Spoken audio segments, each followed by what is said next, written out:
ઘણા બધા માતા પિતાઓ બાળક સાથે વાતચીત કરે છે ત્યારે બાળકને હરાવવાનું વલણ રાખે છે.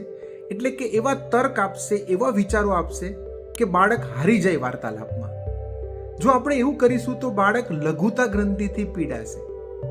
બાળકને હરાવવાનું નહીં, બાળકને ઘડવાનું વલણ રાખવું જોઈએ. ઘણા બધા માતા પિતા આનાથી ઊંધું કરે છે. એટલે કે વાર્તાલાપ દરમિયાન બાળકને જીતવા દે છે. એ પણ ખરાબ છે. એનાથી બાળકને ઓવર કોન્ફિડન્સ આવી જશે. બાળકને જીતાડવાનું વલણ પણ નથી રાખવાનું, બાળકને ઘડવાનું વલણ રાખવાનું છે. સમય અને સંજોગ પ્રમાણે જે પણ મુદ્દો ચર્ચાતો હોય, એના કારણો શું છે, એના સંભવિત ઉપાયો શું છે, એના ઉપર વિચાર કરીને વાર્તાલાપથી બાળકની બુદ્ધિ સમગ્રતયા વિકસે એવું વલણ રાખવાનું છે.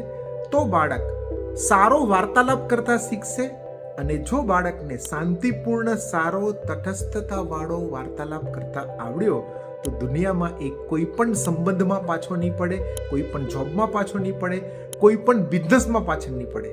બાળકને હરાવવાનું નહીં, જીતવાનું પણ નહીં, વાર્તાલાપ દરમિયાન બાળકને ઘડવાનું વલણ રાખવું જોઈએ.